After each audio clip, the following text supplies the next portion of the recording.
The day of my 75th birthday, my son yelled, "Everyone is sick of you! Get out!" His wife threw my festive cake onto the floor. But what I did next made the guests gasp. And the very next morning, my son's life was reduced to a disaster. Hello, dear listeners. Thank you for joining me. Please subscribe to the channel so you don't miss the next story. And write in the comments what city or country you're listening from. It warms my heart to know how far my words travel. Enjoy the listen. Today, I turned 75. The number felt round, substantial, like an old oak tree. You stand in front of the mirror in the morning, and it stares back at you from the depths, from the wrinkles around your eyes, from the gray at your temples. Was I scared? No, it was more like a quiet bewilderment. Is this really me? Has all of this really happened to me? My small 2-bedroom apartment in the city smelled of brown sugar and sweet spices. I'd been busy in the kitchen since dawn baking my signature sweet potato pound cake, the one my mother passed down to me. I baked it when I married my husband, Jabari. I baked it for Keon's first birthday, for all his birthdays, and for his send-off before he left for boot camp. It felt like my entire life was permeated with that warm, sweet aroma. For me, it smelled like home, like love. I ran my hand across the old kitchen table where I rolled the cake layers. Its smooth surface speckled with fine scratches remembered Jabari, young and strong, fixing a broken iron on it, and little Keon building towers out of wooden blocks. Today, the table held only flour and a rolling pin, and my hands weren't as quick as they used to be. The dough was easy to handle, warm and alive, as I rolled out a thin circle.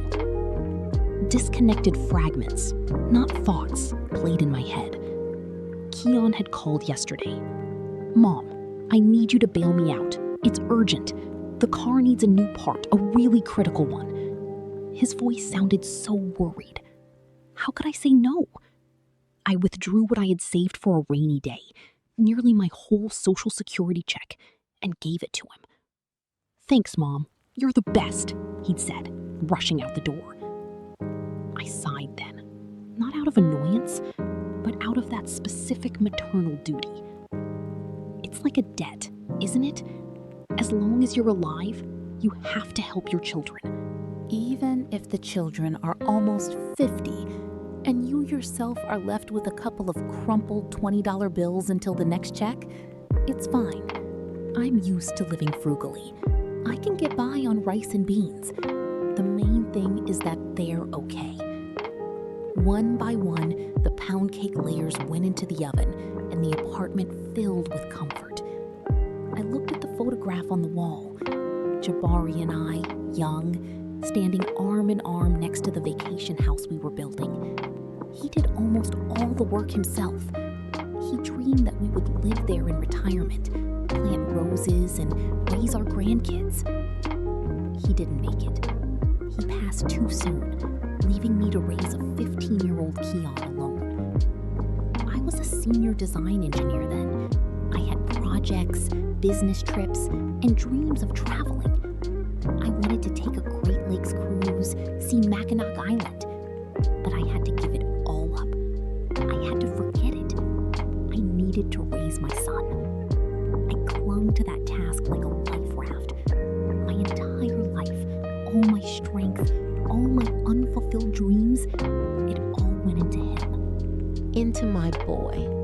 And now that boy is almost 50, and I'm still baking him the sweet potato pound cake. We decided to celebrate the birthday at the lake house. The lake house, of course. According to my daughter-in-law, Serafina, my apartment was too tight and dated, like a storage unit. She'd said so without flinching when I suggested hosting the guests here, looking somewhere past me as she spoke. Kiana just shrugged like, well, Mom, Serafina is right. The lake house has more space and fresh air. I didn't argue. The lake house was formally mine, the only thing left from Jabari, from our life together. But I rarely went there. Serafina and Kian had been living there for about 15 years since they got married. They rebuilt it, furnished it their own way, modern and trendy. Nothing of Jabari's was left. They even cut down the old maples we planted together. They just make shade in a mess, Serafina had said. In their place was a perfectly manicured lawn and a fancy modern fire pit. I visited my own house like a guest. The guests started arriving around 3. I had brought bags of groceries by taxi that morning, preparing appetizers, salads, and pinwheel sandwiches. Serafina met the guests on the porch, smiling in a beautiful dress. She kissed my cheek briefly. She smelled of expensive perfume and slight irritation. Mrs. Okoro, why don't you head to the kitchen? You need to finish the cheese board and keep an eye on the hot dishes so they don't get cold. And I went. My birthday turned into a typical day of servitude. I stood in the kitchen, which I barely recognized, all shiny tile and built-in stainless steel, slicing cheese and meat, arranging them on platters. Laughter, clinking glasses, and snippets of conversation drifted from the living room. My name was only mentioned once when someone shouted, "Where's the birthday girl?" Serafina answered in her bright voice, "Oh, she's our little helper, busy in the kitchen." And everyone laughed again. I brought out the platters, placed them on the table, and immediately cleared the dirty ones. No one offered me a seat. I was just part of the decor, silent and functional. At one point, I sat down on the edge of a chair a little distance away. The conversation turned to the lake house. One of Jabari's old friends, Elias, Eli Dubois, reminisced. I remember Amani, when Jabari and I planted that tall pine right here. Look how big it's gotten. I smiled. I wanted to support that warm island of memory. Yes, and we buried a treasure underneath it, I started. Ken was just a baby. We wrapped it in a handkerchief. Oh, Dad, please, not the old stories again. Serafina interrupted, turning to her own father. Cone and I are thinking of flying to Turks and Caicos next year. The beaches there are amazing. The service is top-notch, not like these old pines and mosquitoes. The conversation instantly switched to Turks and Caicos, all-inclusive resorts and ticket prices. My buried treasure, a piece of broken glass and 3 marbles and a rusty quarter, was left to lie forgotten in the ground. I felt something cold and heavy sink in my chest. I stood up and silently walked back to the kitchen. I'd rather wash dishes than sit there invisible at my own birthday table. And then came the climax. Time for the cake. My sweet potato pound cake. I had spent half a day on it. The layers were soaked in cream cheese frosting, becoming tender, melting in your mouth. I had topped it with shaved chocolate and pecans, carefully outlining the number 75. I carried it out on the large, round platter given to us for our 25th anniversary. I carried it with a final, desperate hope. Here it was, my symbol of love, my main gift. Maybe now. I placed the cake in the center of the table. It looked truly homemade, truly authentic. Oh, Imani's idea? Why would you do that? Serafina's voice rang loudly across the living room, laced with undisguised contempt. We already have a normal store-bought cake from a fancy bakery. No one is gonna eat this sad little homemade thing. An awkward silence fell. I felt like I stopped breathing. But then, Elias Dubois, my husband's old friend, tried to salvage the moment. Now Serafina, Imani's pound cake, that's the taste of childhood. That's a real tradition. I'll definitely have a slice. Give me 2. And that was the final straw. The word tradition, spoken in front of her trendy, wealthy friends, sounded like an insult to Serafina. It shattered the image of the modern, successful hostess she had so carefully constructed. Her face twisted. Cold fury flashed in her eyes. With a quick, practiced movement, she grabbed my platter. "Tradition belongs in a museum," she hissed through clenched teeth. And in front of all the stunned guests, she flipped the platter over, dumping my pound cake, my effort, my love, right into the trash can next to the wall. "We're celebrating the future."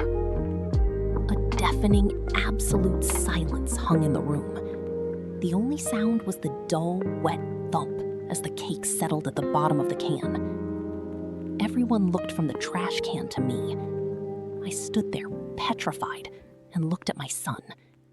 I waited, hoping he would stand up, say something, stop this nightmare. Keon stood up. His face was scarlet, distorted. He looked at the horror in the guests' eyes, at his wife's triumphant face, and he found a culprit, the most defenseless one. He turned to me, pointing a trembling finger, and yelled so loudly my ears rang. "Look what you did! You've embarrassed us! Everyone is sick of you! You can't behave normally! Get out of here! Get out! I'm telling you! Everyone is tired of you!" In that moment, something inside me didn't break. No, it just snapped like a thin, overtaut wire that had been vibrating with tension for the last 50 years. It didn't snap with a loud sound. It simply ceased to exist. The ringing in my ears didn't fade. It focused into a single pure high note, and a deep, unsettling stillness descended. It was as if the part of me that had spent its whole life hoping, excusing, forgiving, and waiting for love had just been cut out without anesthetic by a surgeon's single precise motion. I looked at my son's face, contorted by his scream, and I realized this is no longer my cake. This is no longer my lake house. And this is no longer my problem.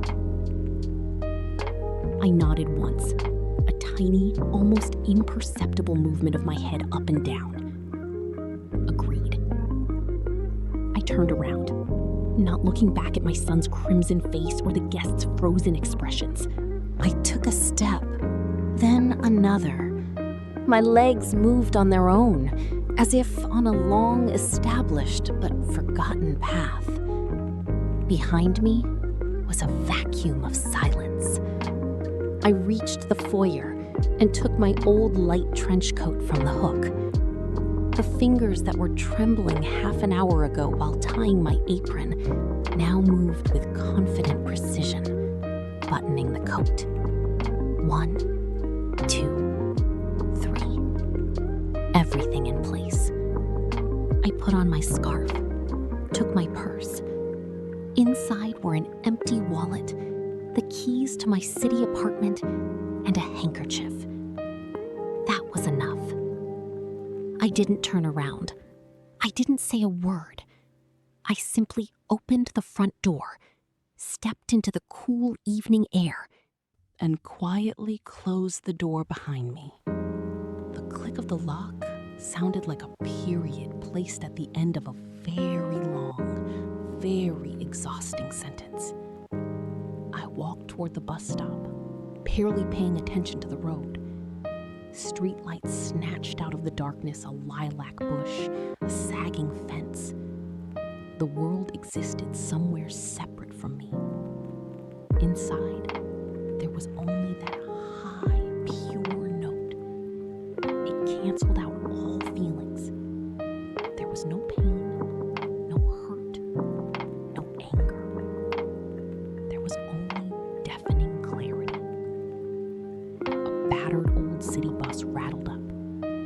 I sat by the window on the cold faux leather seat. Outside the glass, the lights of strangers' houses and the silhouettes of trees drifted by. And in my head, like an accountant closing the year-end books, facts were methodically and dispassionately sorted onto shelves. Not grievances, just facts. Here is fact number 1. My Molly gold pendant, a gift from Jabari for my 30th birthday. Heavy, honey-colored gold. I cherished it. About 5 years ago, it went missing. I searched the whole apartment, fretted, and even cried secretly.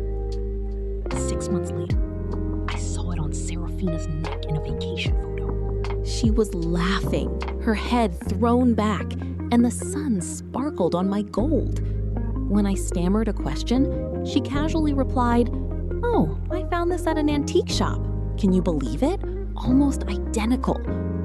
I knew she was lying, but I kept silent. Fact number 2, the money. How many times had I given them my savings for the down payment on the car, for emergency repairs to the lake house roof, for good tutoring for my granddaughter before college? I lived on yogurt and bread so they could go to Turks and Caicos to help the kids de-stress. They never once invited me along. I was useful as an ATM, but not as a family member. I looked at their photos, tanned and happy against the azure sea, and I told myself, the main thing is that they are all right. Fact number 3, the gradual erasure of me from their lives and from my own house. First, my pictures moved from the living room to the corridor by the guest bathroom. Then, my favorite mug, the one I drank tea from when I visited, was accidentally broken. Then, Keon less and less often called me Mom, switching to the formal Mrs. Alwaro, especially in front of Serafina's friends. It was like slowly scrubbing an old inscription clean to write a new shiny one in its place. The bus jolted over potholes. I looked at my reflection in the dark glass, a tired, elderly woman in a simple coat. And trailing behind this woman was a long train of swallowed words, erased hurts, and one-sided love. A one-way street, and tonight, I had reached the end. The gate had dropped. He said, "Get out." A son's wish is law. I would grant his wish, literally. That night, I slept better than I had since my youth. Without dreams, without anxious thoughts, without the familiar lump in my throat. It was as if an impossible burden, one I had carried for so long I considered it part of myself, had been lifted from my shoulders. I woke up to bright morning sun streaming through the window, and for the first time in years, the air in the room didn't feel stale with loneliness. It was light. It was full of freedom. I got up, washed my face, and brewed coffee. My movements were unhurried, but full of a new, unfamiliar purpose. I didn't make a plan. I simply knew what needed to be done. From the old wardrobe, I took out a cardboard folder tied with string. It held all of our important documents. Here was the marriage certificate. Here was Jabari's death certificate. And at the very bottom, a thick official document, the deed of title.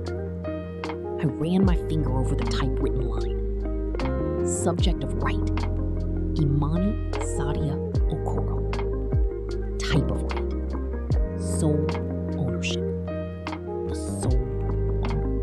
I looked at the seal in the corner, and it suddenly reminded me of the blueprints from my past life.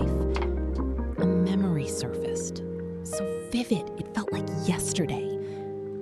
I was 35. Jabari had been gone for almost a year. Keon, a difficult teenager, had gotten mixed up with the wrong crowd, and I was called into the company's main office in Atlanta. They offered me the head position of the experimental design studio at a major aerospace firm, my own lab, a corporate apartment, completely different prospects. It was a peak I had never dared to dream of.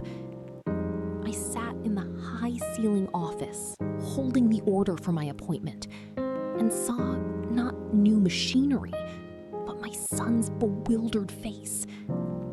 I thought about how he would be left alone in our 2-bedroom apartment, how I would be torn between 2 cities, and how the lake house, which we had just finished building, would be overgrown with weeds.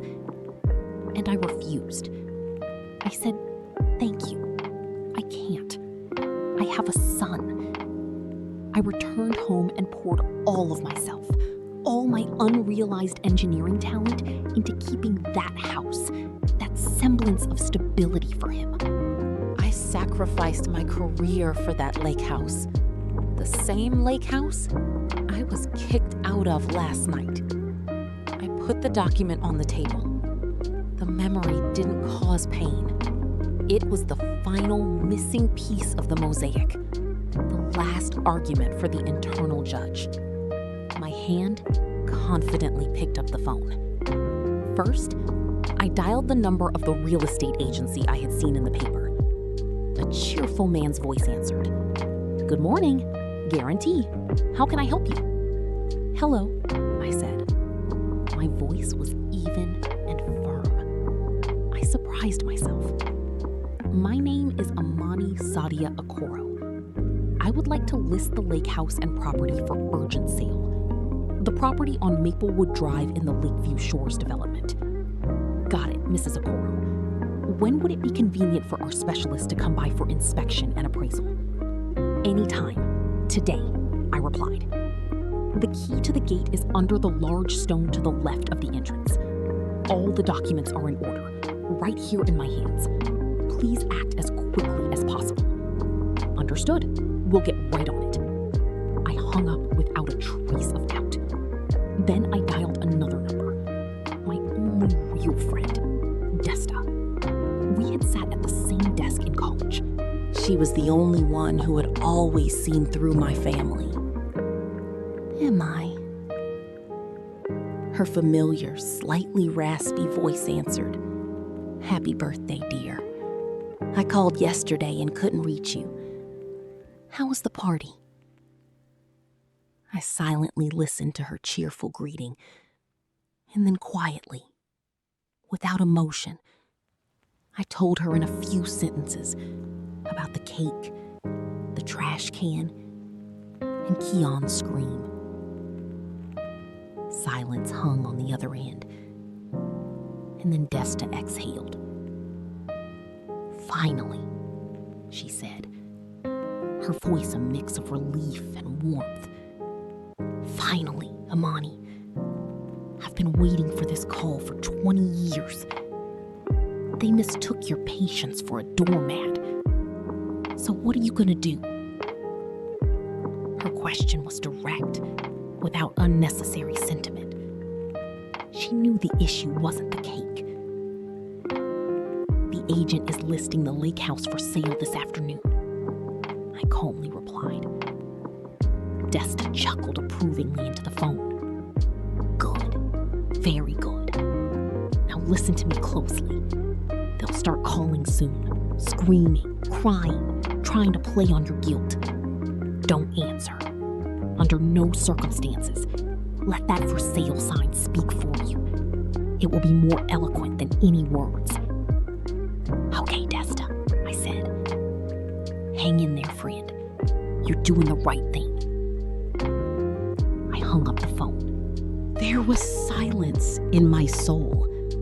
Not the dead silence of the vacuum from last night, but the quiet, clear stillness of an autumn morning. It was settled. There was no turning back. A few days passed, days of a quiet I hadn't known in years. The telephone on the dresser was silent, and that silence spoke volumes. I knew what they were thinking. They were waiting for me to cool off as usual. Bake some biscuits, come with a contrite head, and apologize for daring to upset them with my existence. They were waiting for me to call and say, "Khan, son, forgive your silly old mother." This pattern had worked flawlessly for decades, but the mechanism was broken. I wasn't waiting. I was living. I got up in the morning and did the exercises I'd abandoned 20 years ago. I went to the store and bought myself not the cheapest cottage cheese, but the one I liked. I took my old knitting needles and a ball of yarn from the closet and started knitting. A simple, unadorned scarf. Row after row, stitch after stitch. The rhythmic clicking of the needles was soothing. This was creation. I was creating something simple, warm, and entirely for myself. Outwardly, nothing in my life had changed, but inside, everything had. I stopped being a function, an appendage to their well-being. I was Imani Saidia Okoro again, not just a mother and mother-in-law, but an independent person. I knew this was the calm before the storm. I didn't see it, but I could clearly picture the realtor's car pulling up to the lake house. I could see the serious man in a suit taking a hammer and a large, bright sign from his trunk. I saw him walking across Serafina's perfect lawn, choosing a spot, and with a few precise hammer blows, driving the post with the word "for sale" into the earth that belonged to Jabari and me. That sign was my reply, my statement, my farewell. And then, on the third afternoon, the phone exploded. It rang frantically, demandingly, choking on its own shriek. I sat in my armchair and knitted. I watched the machine, which seemed about to jump off the dresser. Kian called, then Serafina, then Kian again. I didn't answer. I had nothing to say to them. Everything I wanted to say was written on that sign by the gate. They weren't calling to apologize. They were calling to demand an explanation, to put everything back in its place. But the old places no longer existed. By evening, they arrived. I knew they would. I heard the car pull into the driveway, the doors slamming, but I didn't get up. I continued knitting, row after row, stitch after stitch. I didn't hear a knock. I heard a sharp, unpleasant clang in the keyhole. They didn't even knock. They walked into my house with their own key like owners. That was the final touch, definitively confirming the rightness of my decision. The door flew open. They stood on the threshold. Serafina had red splotches on her face and neck. Her eyes shot daggers. Ken was pale, bewildered, his lips trembling. They saw me sitting calmly in the armchair with my knitting, and for a moment, they froze. They probably expected to find me in tears, hysterical, but certainly not this picture of domestic peace. Serafina recovered first. She stormed into the room like a fury. "Have you lost your mind?" Her voice was shrill. "What is this? What kind of circus are you pulling? You've decided to ruin us, to throw your own son, your grandchildren out into the street?" I was silent. I just lifted my eyes and looked not at her face, contorted with malice, but right through her. I didn't see rage. I saw primal fear. The fear of losing the beautiful picture she had so long and carefully painted at my expense. Keon joined in, choosing a different tactic, the soft, manipulative one that had always worked. He came closer, looking into my eyes. Mom, what happened? Why are you doing this? Are you punishing us for the cake? Mom, I'm sorry. Serafina got carried away, but this is her home, our shared home, the home of our children. Where will we go? The word "our" sounded especially hollow in the silent room. Our home, where I was relegated to the role of cook, where I was a source of shame, where my effort and my love were tossed into the trash. I let them talk themselves out. I allowed their shouts and pleas to hang in the air and die. I looked at my son, at his desperate face, and for the first time, I felt no pang of pity. Maternal love, it seemed, had drained out of me to the very last drop that night on that birthday. Only cold, crystalline clarity remained. When they fell silent, exhausted, I placed my knitting on the small side table neatly, without dropping a single stitch. And only then did I answer. My voice was quiet, but in the ringing silence of the apartment, it sounded like the blow of a hammer. This is not your home. They both flinched. This is my property, I continued, just as evenly, looking Keon straight in the eye. A house you have lived in for free for 15 years. I never asked you for rent. I never asked you for money for the taxes. I only ever gave. But I'm your son. You're my mother, Keon stammered. This was his last trump card thrown onto the table. I slightly inclined my head. My gaze, I knew, was unfamiliar to him. It contained none of the maternal warmth he was accustomed to. The mother everyone is sick of, I said, quoting his own words. The mother who embarrasses you. The mother who should get out. Remember, Keon, you asked me to leave. He recoiled as if I had struck him. And I am finally granting your request, I said, and my voice, perhaps for the first time in my life, acquired the hardness of steel.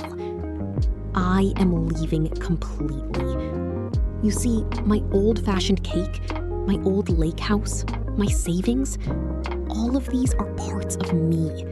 They are all connected to me. And since you don't need me, you won't get any of it. They stared at me like I was a ghost.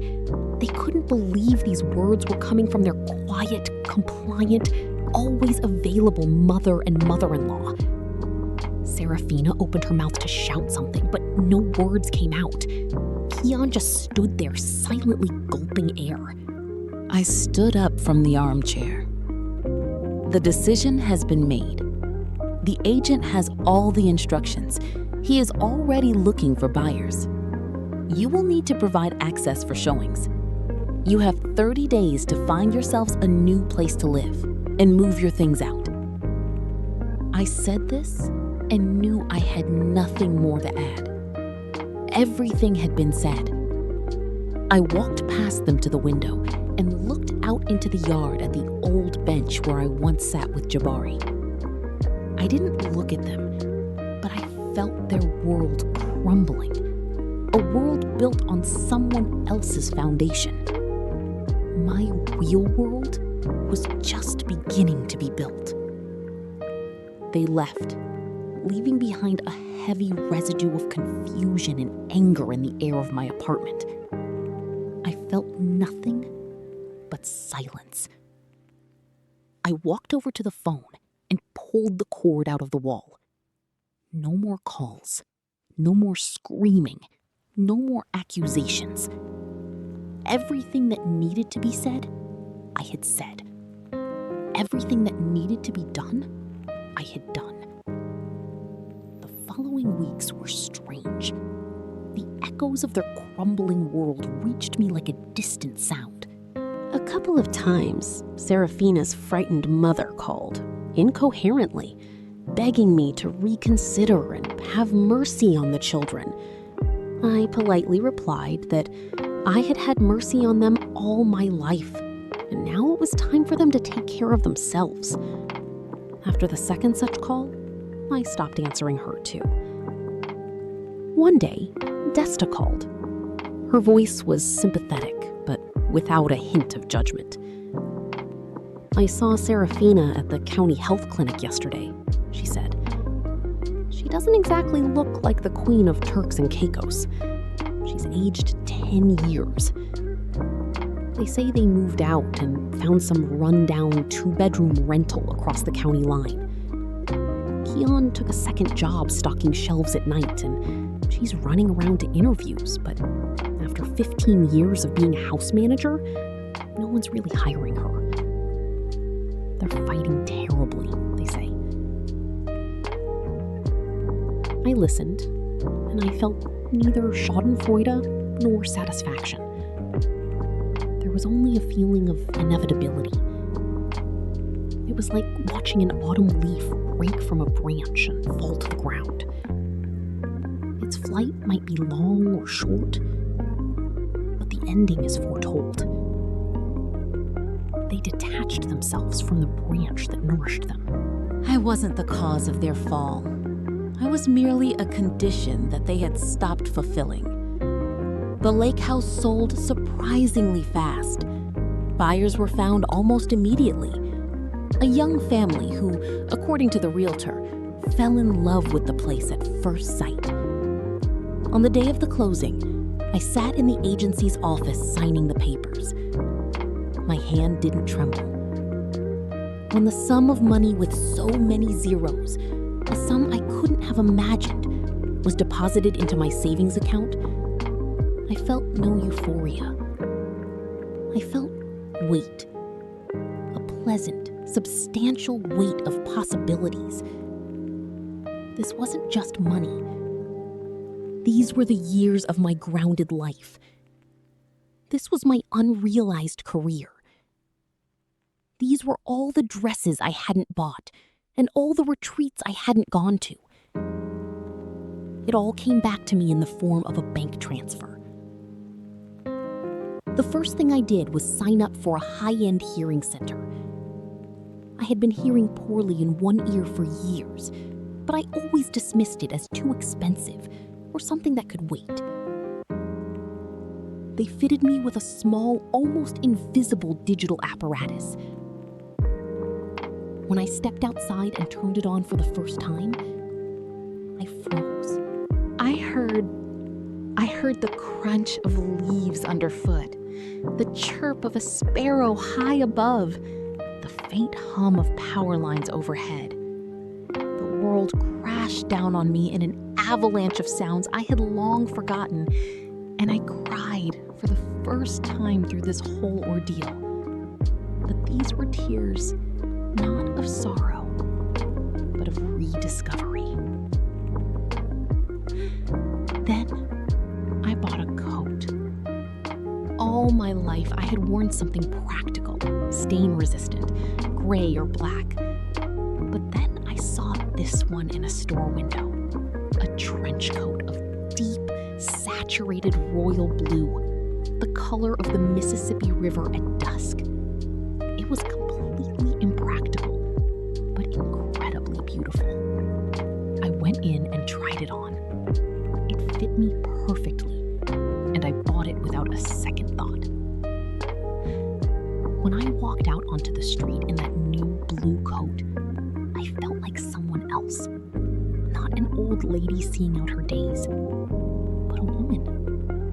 Just a woman.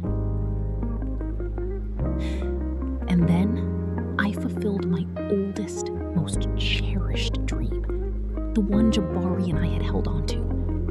I booked a 10-day Great Lakes cruise from Chicago to Mackinac Island. I remembered how we had saved for that trip, and then all the money went to Keon's college tutors. "It's okay, Imani," Jabari had said. And my hand begins to trace a pattern on its own. Smooth, intertwining lines, like waves.